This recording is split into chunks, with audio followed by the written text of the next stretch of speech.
Hey guys, welcome. Happy Sunday. It is a holiday weekend, which I didn't think about before I scheduled this, but here we are. I'm just making sure the video is looking good on YouTube. If you are here with me, go ahead and post in the chat and let me know you're here. Let me know where you're from, what the weather is like, where you're at, and tell me a little bit about your pets. I would love to learn more about you and your pets. In today's video, we are talking about dog reactivity. So if your dog maybe is going crazy on walks, that is one of the biggest complaints that I see. So that is what we're going to be talking about today. So I'd love to know why you're here. Tell me about your pets. Tell me about your dog. Are you having issues walking your dog or anything else with your dog? Maybe having some reactivity issues, which a lot of people see as aggression. So let's see. I am just going to set that aside real quick. Happy Sunday, and if you are in the US, it is Memorial Day weekend, so welcome. Thank you for being here. I do want to remind you guys, if at any point during this video you are enjoying the content, getting anything from it, do give the video a thumbs up. And if you are not already subscribed to my channel, if you look at that subscribe button down there, if it's red, go ahead and click it and turn it gray, then click all notifications. That way YouTube can notify you anytime I post, like I upload a new video, or anytime I'm going live like we are today. So, I look a little bit washed out. Let me see if I can fix that really quickly. 1 second, guys.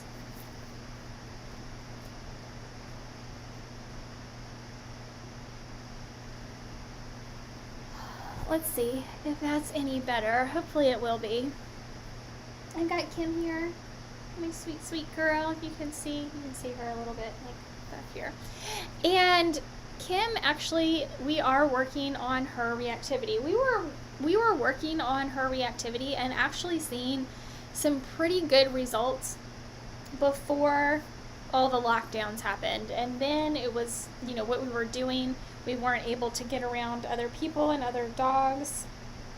So we are getting back into like the groove of working with her reactivity issues. And so I want to talk to you guys a little bit about what I mean by reactivity and this aggressive behavior that a lot of people see in their dogs. And it is, I think, becoming more and more and more like prevalent with people's dogs. Similarly, like separation anxiety is where I think we're seeing a lot more of that in our dogs as well. And it's all due to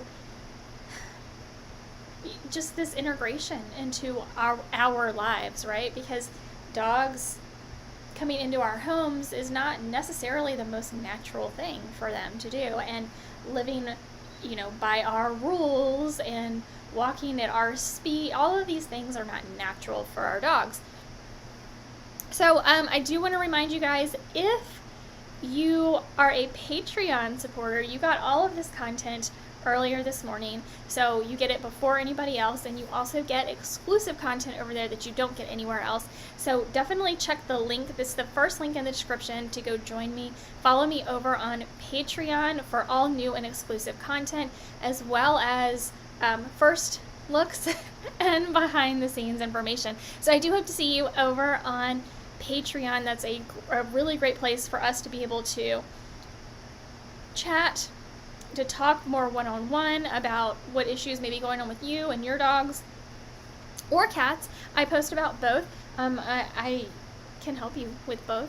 So I'm going to just check in here. I saw that, let's see, Kim the Chilling Cat was here at one point this morning. If you're just now joining me, I see the viewers have gone up. If you're just now joining me, go ahead and post in the chat. Let me know you're here. Let me know about you, where you're from, what the weather is like. Let me know about your pets, why you clicked on this video. I would love, if you're watching a replay of this video, then go ahead and post in the comments. But if you're watching live, you can post in the chat and we can get a conversation going, which I would absolutely love to do. So first off, let's talk a little bit about reactivity. So sometimes our dogs react to something that we call a trigger, and it looks or seems like aggressive behavior, and that is what we call reactivity. Now, sometimes It could be because your dog just really wants to play,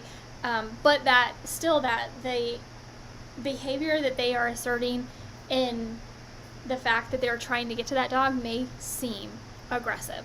So what I really want you to understand is that reactivity is not necessarily a bad thing. Now, we don't want our dogs to have this reactivity, but the reactivity itself is not necessarily a bad thing, and I want to explain why.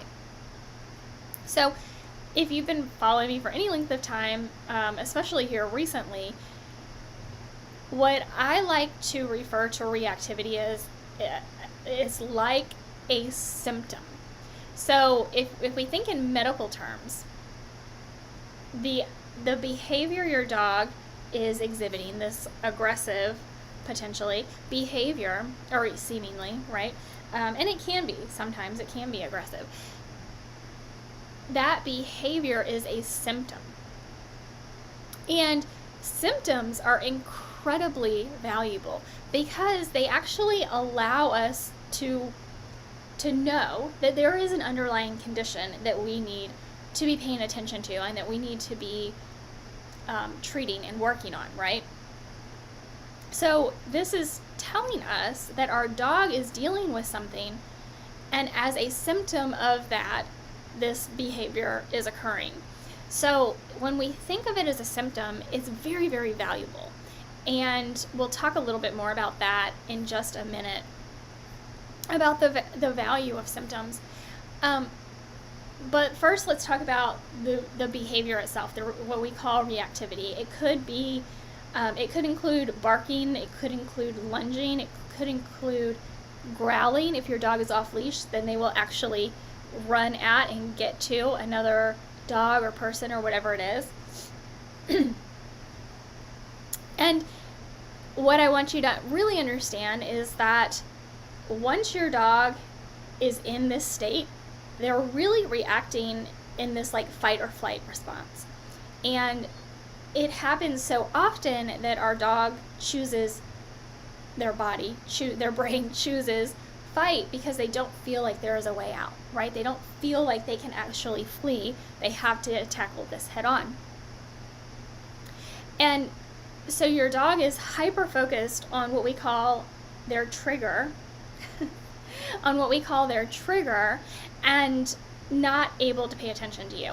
And what I mean by that, I really want to delve into that a little bit, because your dog is not choosing to not listen to you. And a lot of people think that, my dog just refuses to listen to me.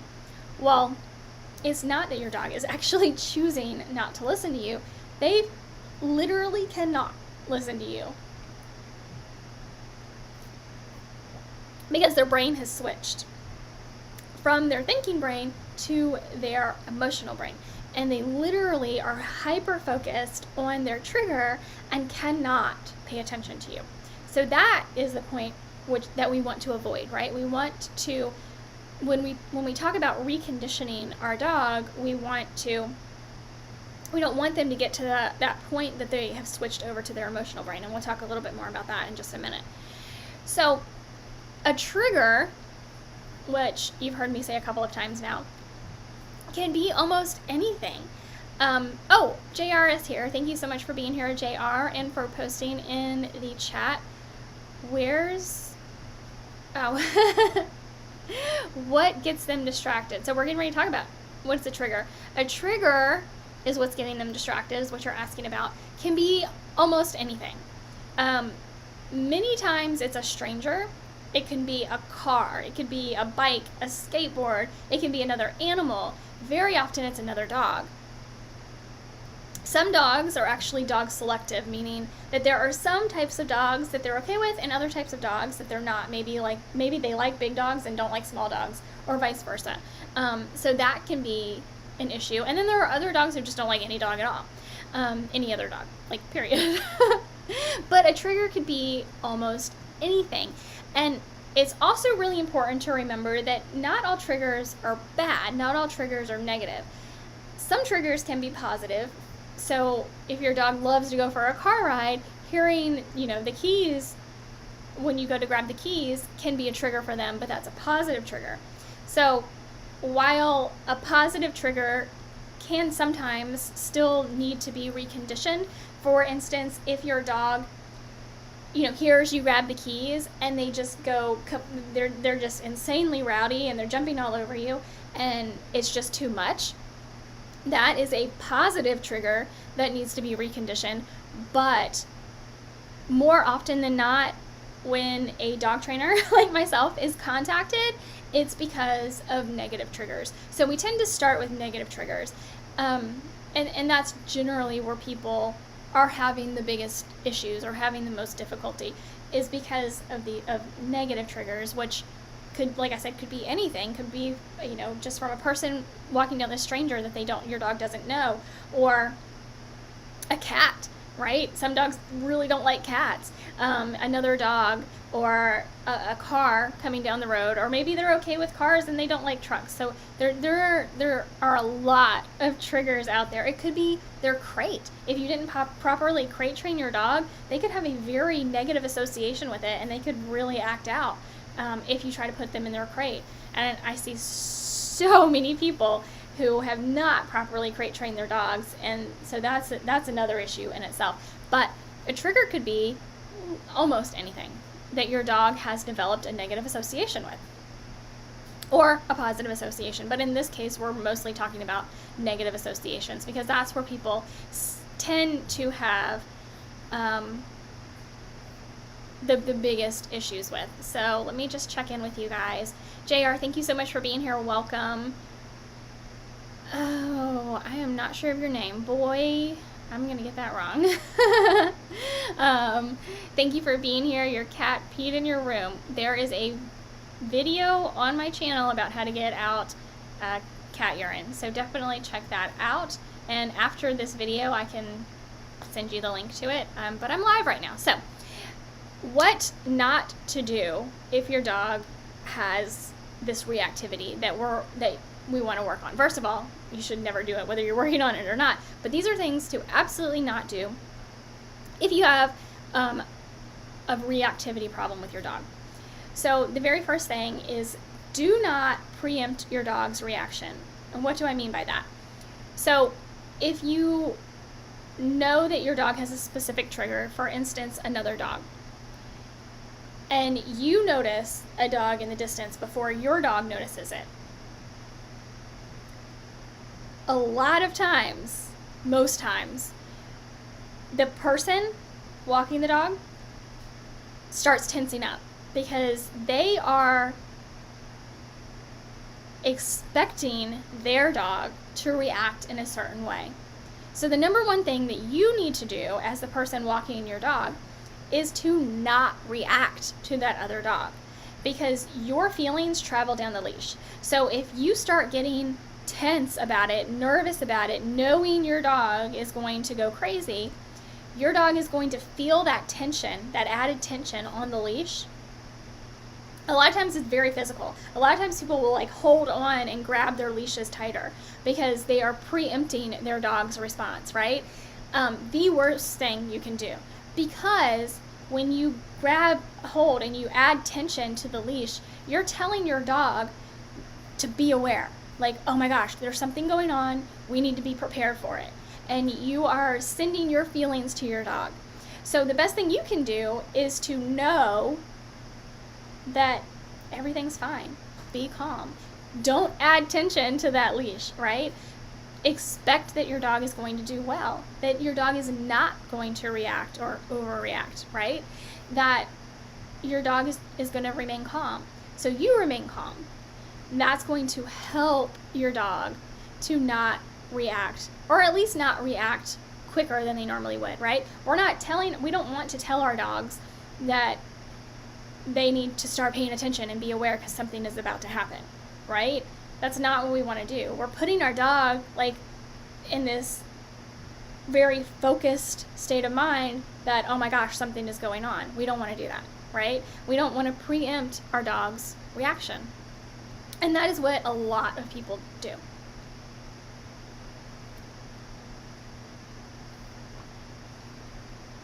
So, let's check in. JR, great. Thank you so much, JR. Thanks for being here. Okay. second thing we never want to do is use a prong collar or a choke collar or an e-collar or electric collar. These are counterproductive and honestly inhumane. I have other videos on my channel talking about these types of collars and why you should never use them on any dog. But especially if we're dealing with a reactive dog, a lot of people, when they have a reactive dog, that's when they start looking for these devices. And it is one of the worst things you can do. So these types of collars use pain and fear, which are designed to suppress symptoms. So your dog's symptom, their reactivity, is being suppressed. And you remember we talked about symptoms at the beginning. Symptoms are so incredibly valuable because they give us an idea of what's actually going on with our dog. So as we're working with our dog to help recondition this trigger for them, if we suppress the symptom, we don't have any idea how well we're doing, right? We need that symptom to be there so that we can gauge how well our dog is responding to the training, to the treatment, right, that we are giving them. So also, when you suppress a symptom, and we know this just from like us medically, right, or even our dogs, if we suppress a symptom, it is always going to come back, and it is going to come back even stronger. So it's only a matter of time before these symptoms, before the reactivity comes back, and it's going to be stronger than ever, and it's going to be harder, much, much harder to help your dog recondition that trigger or that stimulus, right? So never ever use a prong, choke, or e-collar on any dog, period. But definitely don't start, if you're looking for ways, if you have a reactive dog and you're looking for how to help your dog with this reactivity, these are not going to help. And the third thing we never want to do with a reactive dog is to force our dog into an uncomfortable situation. Some people may think, and it may be tempting, to completely immerse your dog in whatever it is that they fear, thinking that it's going to help them get over it quicker. But in reality, it's only going to make it worse. It's not going to help them recondition. It's not going to recondition that trigger for them. It could make your dog's reactivity way, way worse.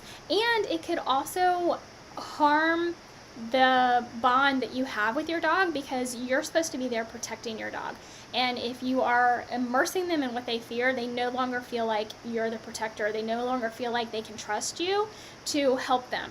And that's one of the worst things we can do for our dogs. It's our responsibility to help them and protect them. And so we never want to do this with our dogs. So let's talk about what we should do. Now that we know what we shouldn't do, let's talk about what we should do with our dogs. And I'm going to check in with you guys really quickly. All right, thanks so much for being here, guys. I see so many new viewers, so if you have recently joined, make sure to post in the chat. Let me know you're here. Let me know about you and your dogs, or your cats, whatever pets you've got going on, and check in. Let me know where you're from, what the weather's like. Thanks so much for joining us here. I know it is a holiday weekend, at least in the U.S. So let's get back to, now that we know what we shouldn't be doing with our reactive dogs, right? What should we be doing? So there are just a few steps, and it's really about just putting the knowledge, right? We have to have the knowledge to know what to do, and then actually taking that step to put it in action. That's all it's about. So once you get the knowledge, which you're getting today, then it's all about putting it in action. So now that we understand that this reactivity, what we call reactivity, a lot of people just say your dog, my dog is being aggressive, right? Or they're crazy on walks. What do I do? Now that we know that that is a symptom of an underlying condition for our dog, we need to work on that underlying condition, right? We're all agreed. Let me know, post it in the chat. We're all agreed we need to work on the underlying condition and not put a Band-Aid on the symptom. So that underlying condition that we need to work on is your dog's association with their trigger, right? So that whatever it is that is causing them to react, whether that's a dog or a person or a car or a skateboard or a doorbell, whatever it may be, their association, your dog's association with that trigger is what we need to recondition. Because right now, your dog has a very negative association with it. Or if your dog is just really wanting to get at another dog to play with that dog, it's still, your dog thinks that that behavior is going to get them there. So we want to recondition that situation for your dog. So the very first thing that you want to do is to learn what your dog's triggers are. Good triggers and bad triggers. So if you're just joining us, we talked about good triggers versus bad triggers earlier in the video. There are some good triggers, and sometimes good triggers still need to be reconditioned if your dog has is just overreacting to that trigger, like the car keys, right? If they love to go for a car ride. But more often than not, it's these negative associations and these negative triggers that people like me, dog trainers, get called to come help, right, with dogs. So that's the very first thing we want to do. And it can be very, very helpful to keep a journal. So every day, if you start noticing your dog reacting in a certain way to something, start writing it down. And then over time, you're going to start seeing a pattern, right? So we want to learn what our dogs, and you can even use a plus and a minus sign if you want to look at the positive triggers versus the negative triggers. So we want to learn what our dog's triggers are to begin with. Like, let's that's the very first step. The second part of this, once we've got that down, we know what our dog's triggers are. The second step is to pay attention to your dog and start learning your dog's language. So at this point, we know what our dog's trigger is. We need to find their threshold. And the threshold can vary because every dog is different. And generally, there can be one or more stressors in the environment. So it can vary. But the threshold is that point where your dog goes from their thinking brain, and they can listen to you because they can pay attention to you. They're in their thinking brain, right? Once they hit what we call a threshold, that means they have switched over to their emotional brain, and they can no longer pay attention to you. This is, again, not a choice your dog is making to not listen to you. Their brain has switched over from their thinking brain to their emotional brain, and they can no longer pay attention to you. They are hyper-focused on whatever their trigger is. So what we need to do is figure out at what point your dog goes from that thinking brain to that emotional brain. And there are lots of different ways in which your dog is going to give you clues. One, that they're noticing the trigger, they're still in their thinking brain, and then as they go from their thinking brain to their emotional brain. And it is all about body language for our dogs, right? So we need to pay attention to their body language. We need to pay attention to their ears, their eyes. We need to pay attention to their breathing, to their gait, if they change, like their steps, if they pause, like they're walking and they pause. Their posture, their tail, their fur, all of it, right? We need to pay attention to every aspect of our dog because every dog is different. And their tell, that's what I like to call it, when we find their tell, it's going to be different for every dog. And I'll give you an example. For Kim, when she notices another dog, she stops. Like, we're walking down the street, she stops.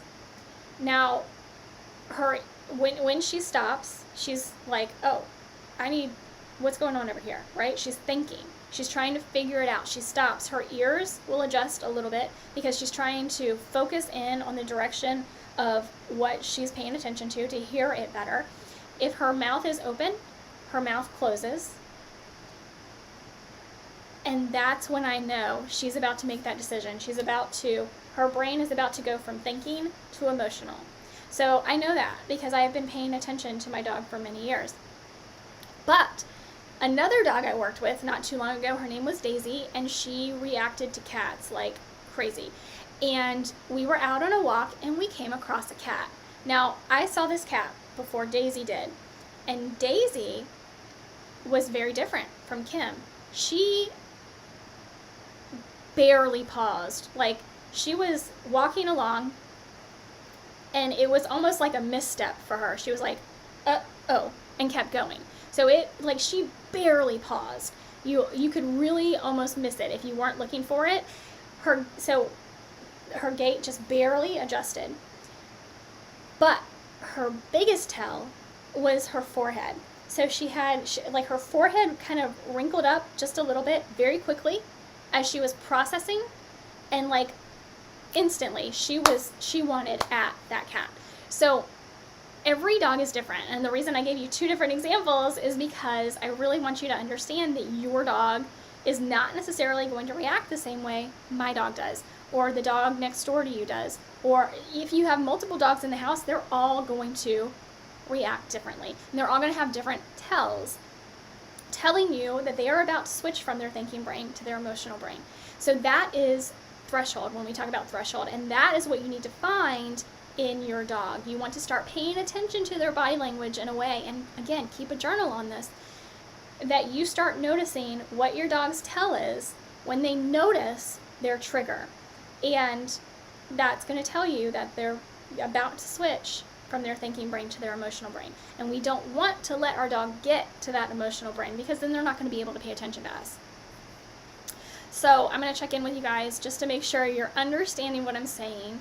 JR says, do you have any free training? I absolutely do. I have a beginner dog training series, and that is in my link tree. So if you click the link in the description of this video to go to my link tree, there will be a link there to the free training. It is the beginner dog training series, and there's like, I want to say 19 videos in there.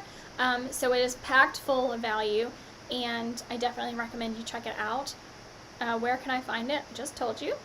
JR says, I smashed the like button and subscribed. Thank you so much. I appreciate you very, very much. So if you guys could let me know by posting in the chat that this makes sense, that you understand so far, I would very much appreciate it, because I know, like, I really try to keep things super simple, because I want you guys to actually be able to, like, I want you to go out and put it in practice with your dogs so that you get value out of these videos.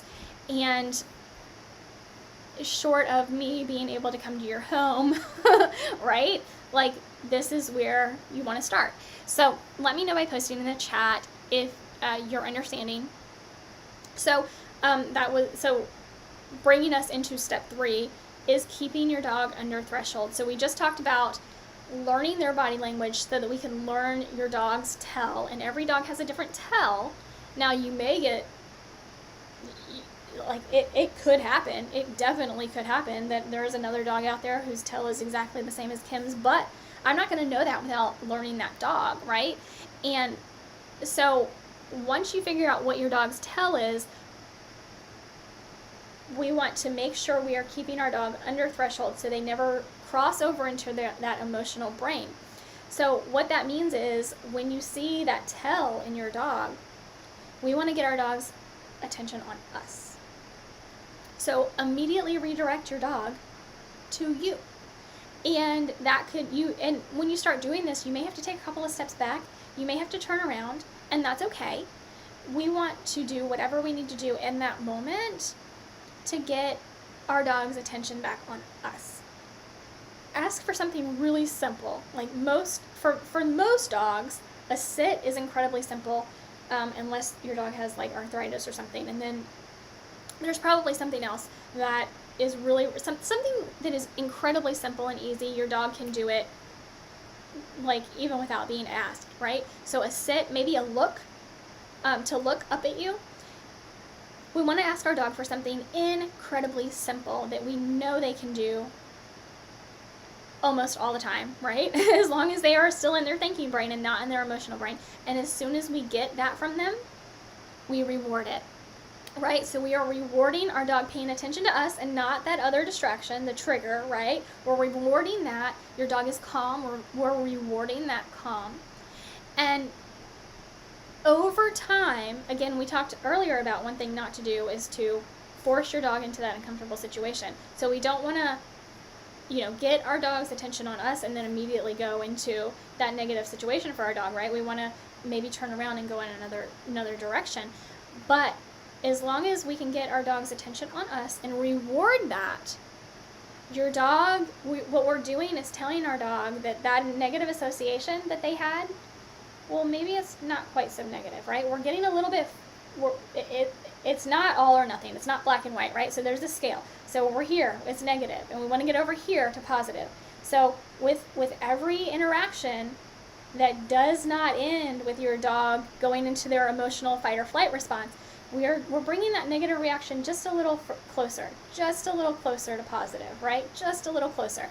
So over time, you're gonna notice you're gonna be able to get closer and closer and closer to that trigger without your dog reacting negatively, without your dog switching over into that emotional brain.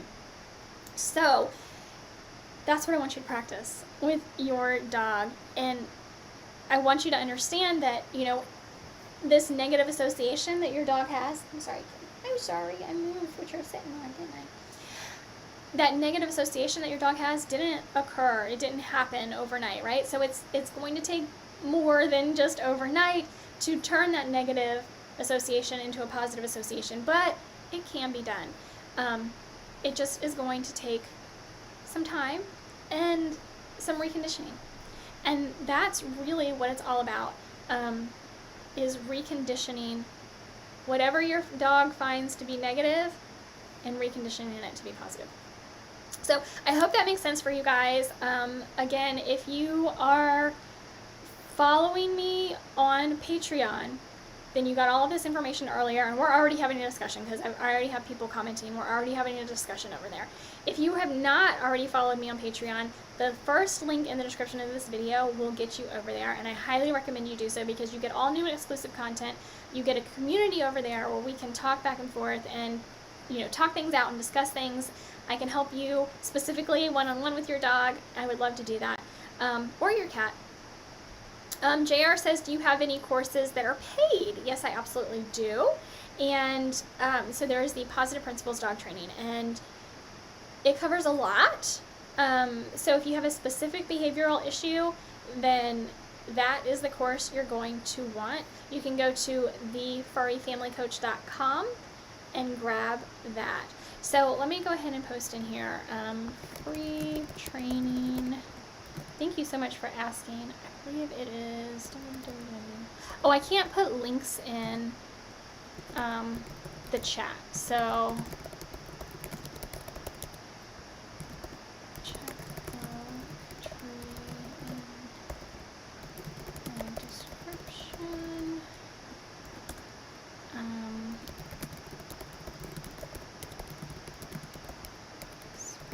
Okay, so the paid training course is going to be more for specific behavioral issues. Of course, you're going to get a lot of the basics there as well.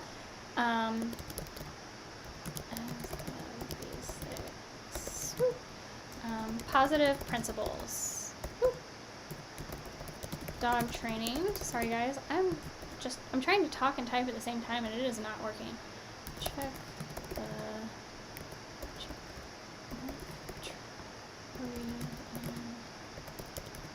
So all of this, as well as a book I have, which you can get a digital copy of, is all in my link tree. So my link tree is in the description of this video. Thanks so much for asking about all of that, JR. I appreciate you. And thank you for smashing that like button and subscribing to my channel. I really appreciate each and every one of you. And I hope this was helpful. So let me know in the comments, if you're watching a replay of this, you can post in the, okay, so wait, live, if you're here live, it's the chat. And if you're watching the replay, it is the comments. Let me know what's going on with you and your dog, or your cats. I would love to be able to help you guys out. So you gotta post in the comments, in the chat, and let me know what's going on. Let me know about you. Let me know about your dog. Let me know about your cat. Let me know what is going on with you. I'd love to be able to help you out. Thank you so much for joining me this Sunday.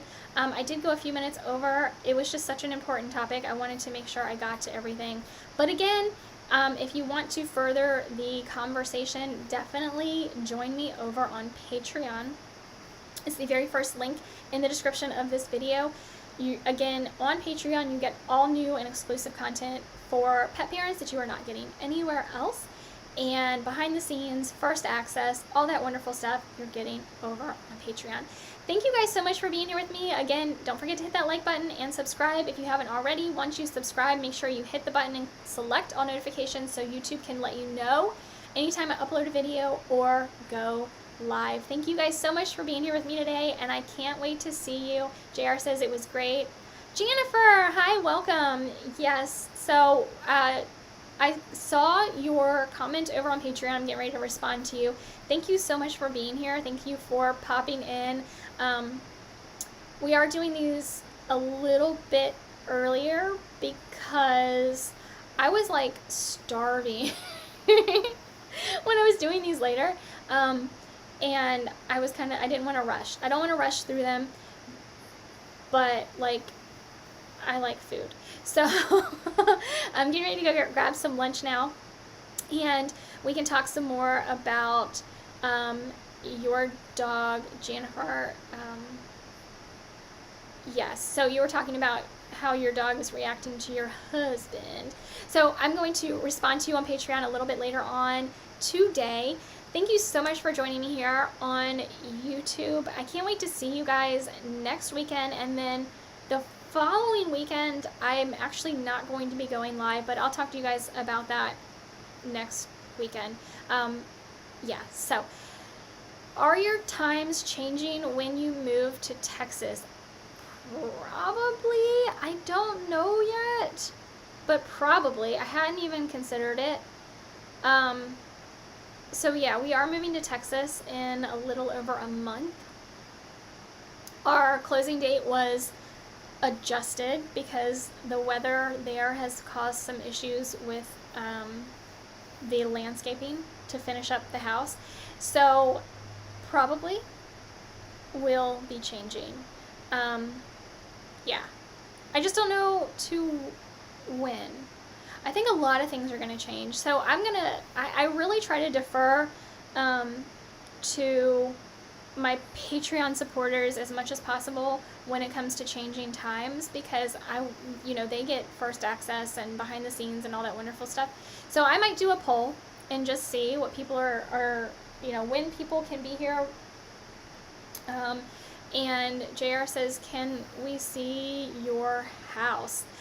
Funny thing is, if you are on Patreon, I have already posted one picture of the house on Patreon, because that is exclusive content, right?